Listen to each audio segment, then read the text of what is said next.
Para onde vão as crianças quando morrem?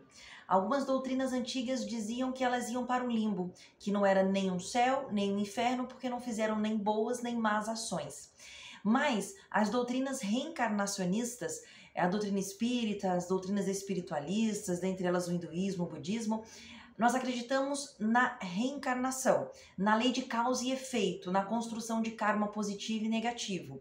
Portanto, considerando que nós somos uma longa trajetória de várias encarnações, aquele bebê, aquela criança, ela tem um passado de construções. Então, quando ela desencarna, existem algumas possibilidades, tá? Se é um espírito muito evoluído, esse espírito consegue, ele já tem um domínio mental, ele já consegue ter o domínio mental sobre a forma. Então, apesar dele ter, então ele vem como ali um espírito que já viveu várias encarnações, mas ele antes de encarnar, ele passa por um processo de miniaturização do espírito. Nesse processo de miniaturização do espírito, de esquecimento e de compatibilidade desse espírito que estava ali na mentalidade adulta para virar de novo ali um bebê ou uma criança, o espírito passa por um choque biológico. Ele então tem esse choque biológico, então afiniza-se com o cérebro de criança e comporta-se como uma criança.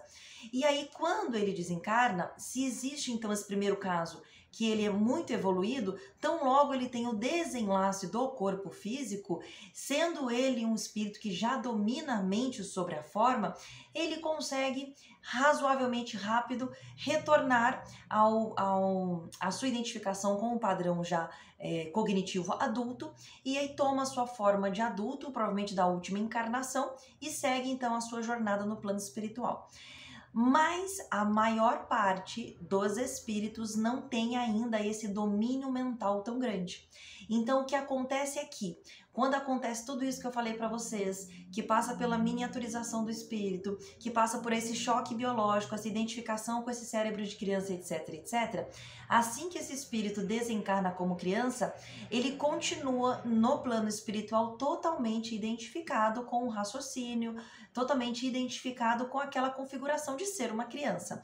Então, existem colônias espirituais específicas para receber esses espíritos, tá? Então, são pessoas que têm muito amor, que amam estar com criança, então esses espíritos reencarnados têm essas colônias onde eles cuidam então desses espíritos, e aí, à medida que ele vai se tornando mais consciente, mais desapegado à matéria, passando esse período de afastamento então do choque biológico que aconteceu para ter a encarnação, aos pouquinhos ele vai podendo retomar a memória e retomar então ao seu momento cognitivo então mais adulto para continuar a sua trajetória.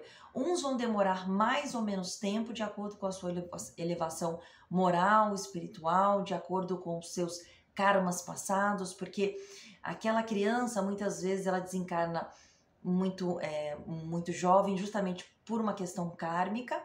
Então, às vezes, ela é traumática. Então, quanto maior o trauma, quanto maior o prejuízo que esses corpos espirituais já tinham, às vezes, antes da encarnação, tudo isso dificulta o processo desse espírito sair, então, ficar saudável, se curar desse período, então, dessa chaga aí, desse karma anterior, e sair, então, do padrão de criança e ir para a vida adulta e continuar a sua jornada. Bom, gente, tem muita informação sobre isso, mas eu queria trazer o básico para vocês, tá? Então, se vocês têm alguma criança, eu queria mostrar um livro que é referência do que eu tô falando aqui para vocês, tá? Que é Entre a Terra e o Céu, de André Luiz. Esse livro é maravilhoso, ele conta várias histórias, vários casos. Dentre eles, ele traz essa abordagem, essa explicação que eu tô trazendo para vocês. Então, eu queria deixar como dica.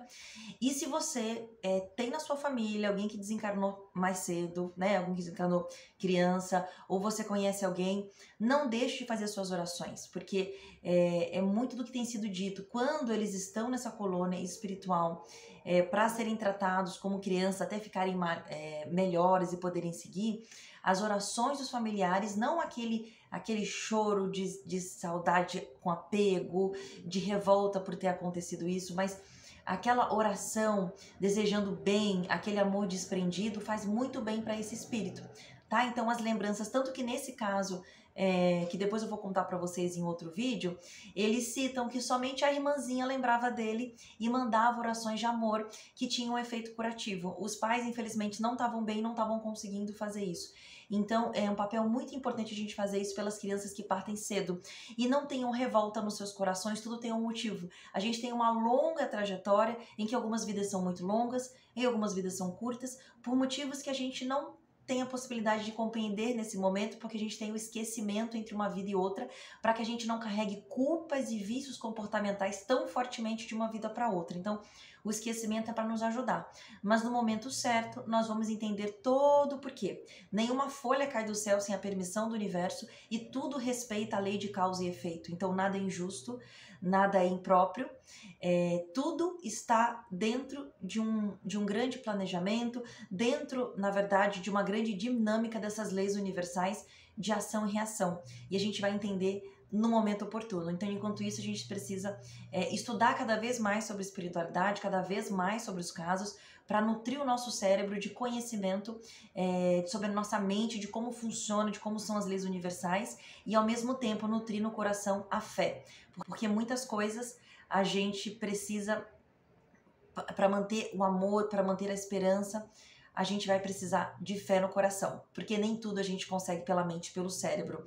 Mas uma parte é estudo, que a gente não pode desprezar. E a outra parte é fé, é o coração, é conectar com a tua essência divina.